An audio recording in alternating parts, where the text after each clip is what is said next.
For decades he was the model of loyalty. No scandals, no headlines, just the nice guy comedian who worked harder than anyone.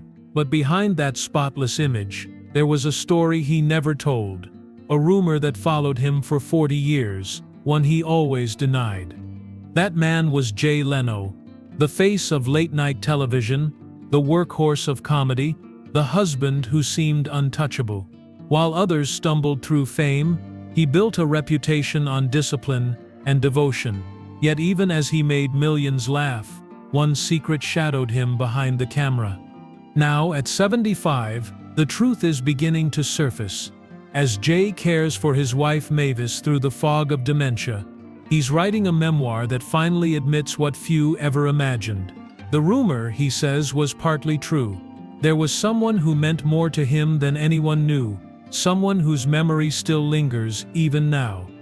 And after decades of silence, Jay Leno is finally ready to tell the story he never thought he'd share, the one that could change how fans see him forever. Jay Leno's story began far from Hollywood. He was born on April 28, 1950, in New Rochelle, New York, the son of a Scottish mother and an Italian father who both believed in work over words. His father Angelo sold insurance, driving across state lines until midnight to meet his quota. His mother Catherine had crossed the Atlantic alone at 11 years old, promising herself she'd never waste an opportunity. Their house was small, noisy, and full of stories. Around that kitchen table, Jay learned what effort sounded like. School didn't come easy. Teachers called him slow. He couldn't read properly and mixed up letters without knowing why. Dyslexia wasn't something people talked about then. It was seen as laziness. But instead of breaking him, the struggle pushed him to adapt. He turned every failure into a routine, every mistake into a joke. When his classmates laughed, he felt something he'd never felt before: control.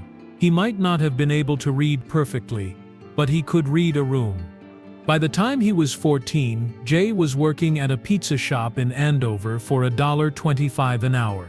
He'd rehearse punchlines while driving delivery routes, grading his own jokes on a grease-stained clipboard. The customers didn't know that the quiet kid at their door was memorizing the rhythm of laughter with every tip he earned. That pattern, relentless work followed by quiet reflection, would define him for life. In 1968, a counselor told him to drop out. Jay refused. He mimicked the man's serious tone, twisted his words into a joke, and got detention for it. But that moment lit a fuse. He started writing nightly, training his brain to see humor in failure. Comedy wasn't just fun, it was survival. The harder life pushed, the funnier he became. When he finally made it to Emerson College, he wasn't there to chase grades. He studied speech therapy, but his real education happened at a strip mall cafe where he performed for 5 people and a half-working microphone. Every night he bombed, adjusted, and tried again. By 1973, he packed up his old Chevy and drove west to Los Angeles with $350 and a single plan: never stop working. That discipline became both his weapon and his armor. While other comics lived for the spotlight, Jay lived for the grind. He was building more than a career. He was building a wall. Behind that work ethic, few ever saw the boy who once feared he'd never be enough. And it was that same fear that would later shape how he loved, what he hid, and the secret he carried for decades. It was April of 1976 when Jay Leno's life quietly changed course. He was backstage at the Comedy Store in Los Angeles, rushing between sets, exhausted from performing more than 300 shows that year. The hallway was cramped and noisy. On his way to the bathroom, he bumped into a young writer named Mavis. The two laughed awkwardly beside a broken urinal, and for reasons neither could explain, the moment stuck. Later that night, he spotted her again near the exit. They talked about work, about growing up, about the strange loneliness that came with ambition. When he asked her birthday, and she said September 5th, Jay couldn't help laughing. Every woman he had dated before shared that date. He called it his Virgo vortex, a joke that later became a Hollywood myth. But in that moment, it simply felt like fate. They left the club together for a bowl of chili and talked until sunrise. Their relationship grew slowly. Jay was always on the road, driving 50,000 miles a year, living out of motels and eating from vending machines. Mavis was different from anyone he'd met. She didn't chase fame, didn't care about Hollywood parties, and didn't try to impress him. She challenged him instead. She once told him she never planned to marry or have children, that too many women had lost themselves trying to please men. Jay respected that more than anything. They finally married in November of 1980. No fanfare, no press. The wedding took place at a friend's house with barely a dozen guests. Jay picked the date to match his parents' anniversary, another symbol of loyalty and tradition. From the start, their marriage wasn't built on romance or showmanship, it was built on promise. Mavis supported his endless work schedule, and Jay promised never to let the business swallow who he was at home.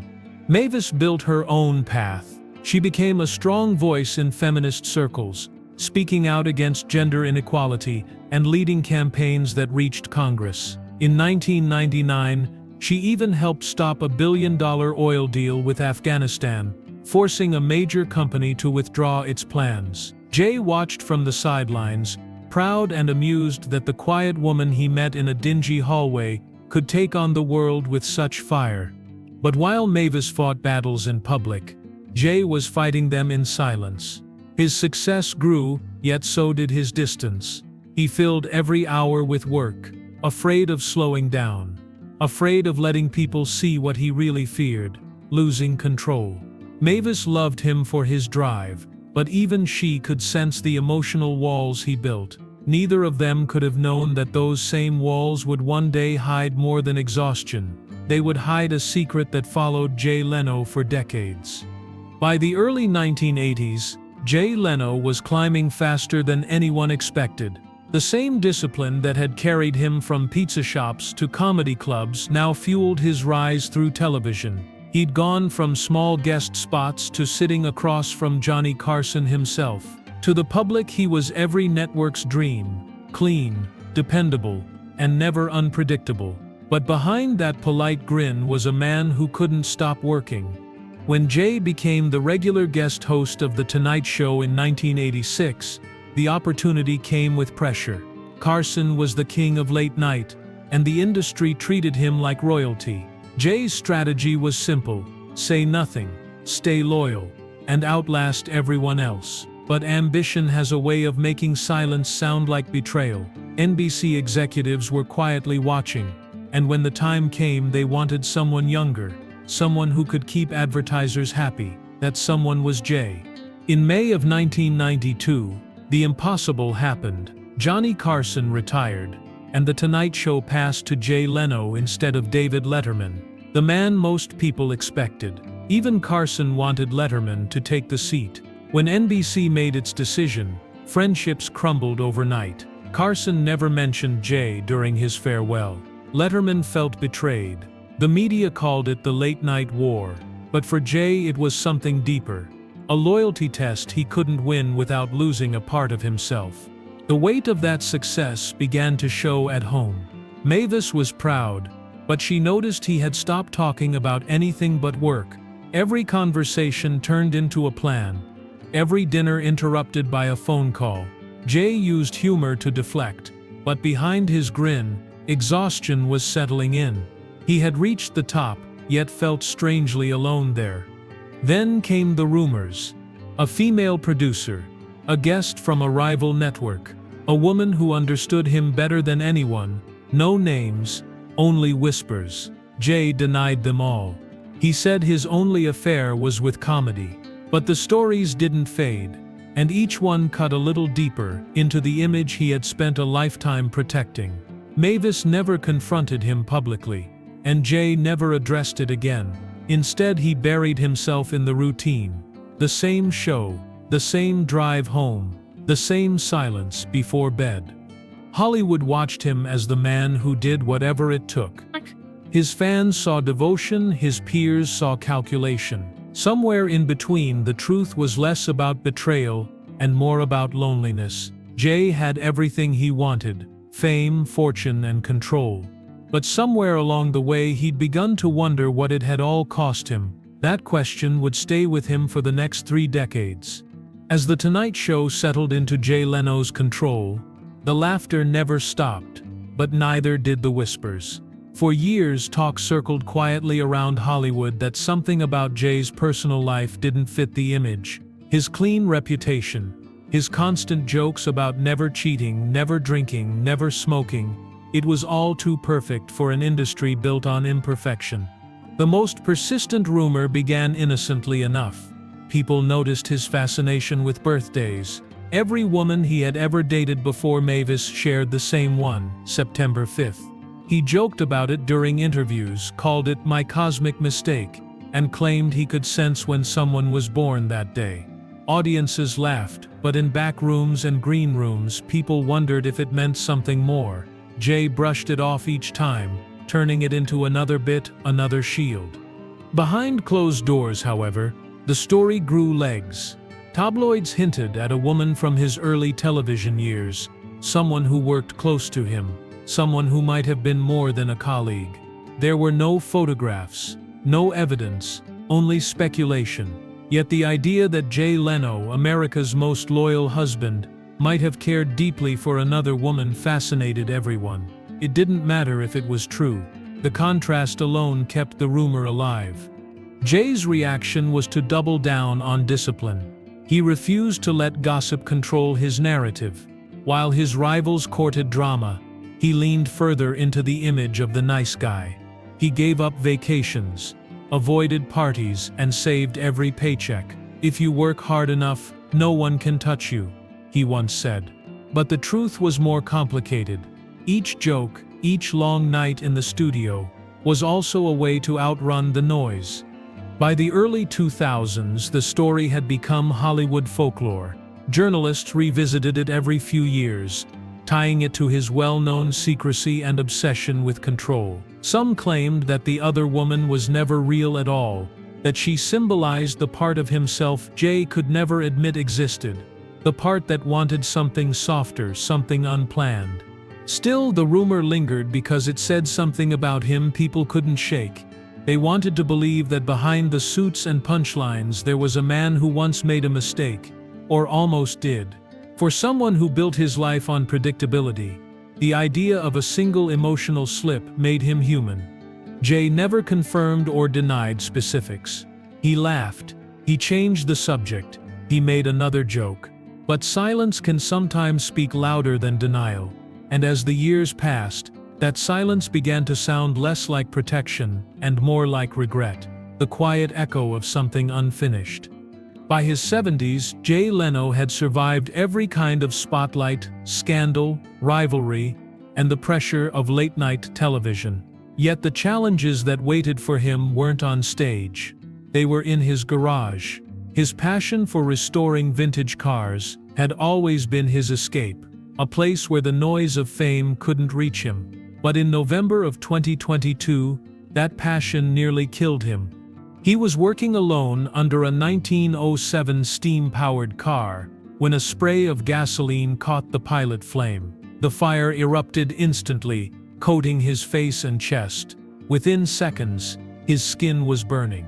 A friend pulled him out, and paramedics rushed him to the Grossman Burn Center. For 10 days he lay in a hospital bed, receiving oxygen therapy and skin grafts. The doctors called his recovery remarkable.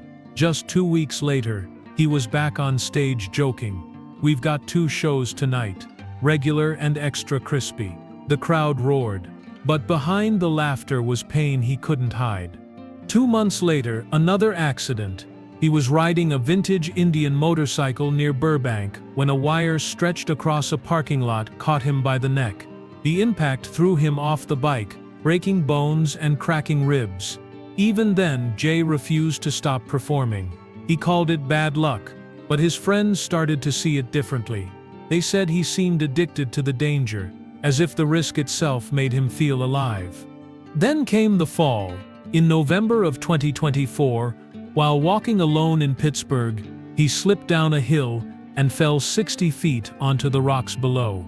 His wrist shattered, his eyes swelled shut, but that same night, he still showed up for his show. He opened with a joke about his clumsiness, hiding the bruises under the spotlight. Fans called him fearless. Those who knew him called it something else, an unwillingness to stop long enough to feel what he was running from.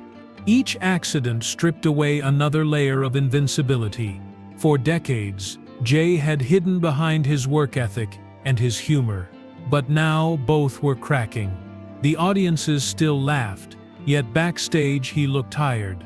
Friends noticed his hands trembling slightly when he poured coffee. He didn't talk about it, but something inside him had changed. Mortality had finally caught his attention. He began spending more time at home with Mavis.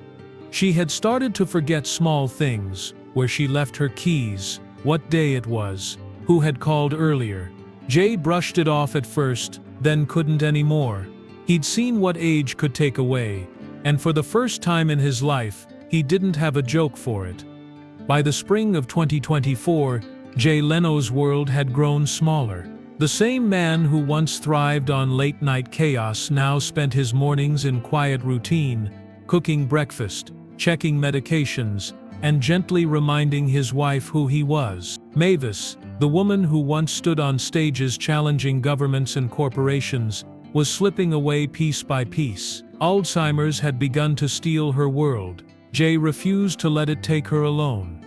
In April, he went to court to request conservatorship, asking to manage her finances and care. The court papers described her as confused and vulnerable, no longer able to handle day-to-day life.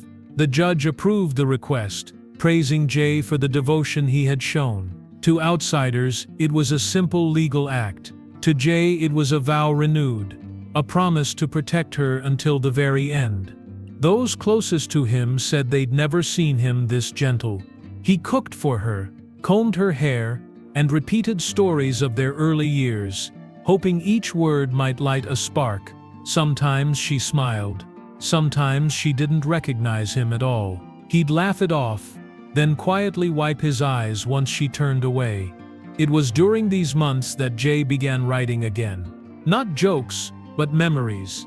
He said the memoir would be his final story, one that explained everything: the career, the rivals, and the rumor that refused to die. He told friends he owed Mavis the truth, even if she might never read it. For 40 years that rumor had shadowed him. He denied it, dismissed it, turned it into a punchline. But as he looked after Mavis, the denial no longer felt necessary. He admitted the rumor was partly true. There had been someone, not a scandal, not an affair, but a connection that had crossed emotional boundaries he never expected. She wasn't a secret lover.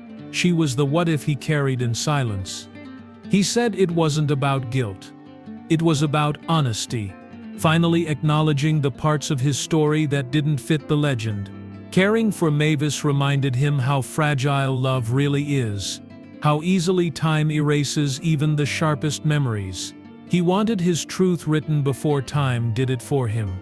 By April of 2025, Jay spoke openly about their marriage, his devotion, and the cost of silence. He described love as showing up, even when nobody claps. It wasn't a confession of betrayal.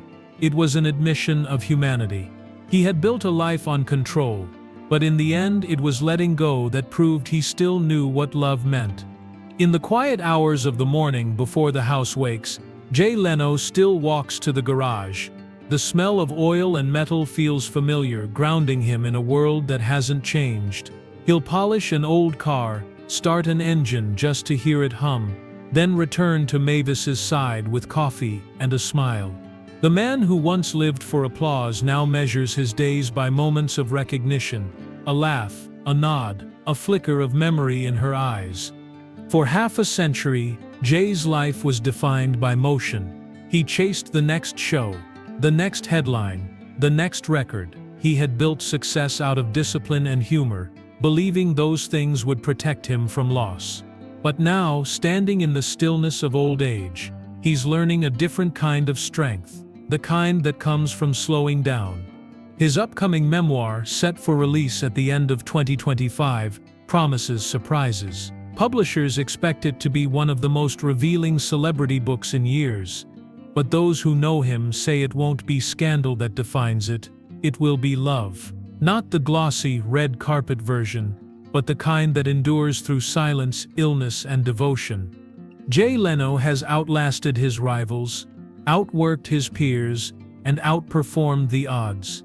Yet his real legacy may not be the cars, the money, or the ratings. It's the care he gives quietly every single day to the woman who once told him she'd never marry, the woman who became his anchor when the lights went out. He still jokes with her, even when she doesn't understand. He still tells her stories about their first date, the chili, the laughter, the September 5th coincidence. Sometimes she laughs, sometimes she looks at him with the same confusion that breaks his heart. Still, he stays, because that's what love became for him. Not a promise of forever, but a choice repeated every morning. When asked once how he wanted to be remembered, Jay said he didn't care about fame. He just wanted people to say he did the job well. But maybe now doing the job means something different. Maybe it means showing up when no one is watching, holding on even as everything fades. For all the talk, the rumors, the long nights, and the years under bright lights, the truth is simple. Jay Leno's greatest act was never performed on camera. It's the one happening now, in the quiet, between laughter and loss. Looking back, Jay Leno's story was never just about comedy. It was about endurance. A man who turned his flaws into fuel and his silence into survival. From a small kitchen in New Rochelle to the biggest stage in late-night television, he learned how to make the world laugh even when life wasn't funny. Now at 75, the applause has quieted. The routines are slower, the days softer. Yet in this quiet chapter, Jay has revealed more truth than he ever did under studio lights. His confession wasn't about scandal. It was about the cost of loyalty, the price of control, and the tenderness that comes when a lifetime of work finally gives way to love. He's cared for his wife through illness, faced his own mortality, and accepted that some questions about success, regret, and devotion don't have tidy punchlines. Still, every day he chooses to stay, to show up, to love in the only way he knows how, through consistency and care. When his memoir is finally released, it may shock readers with its honesty, but those who've watched him closely already know the truth. Jay Leno never stopped performing. He just changed the audience. For more emotional stories, check out this video.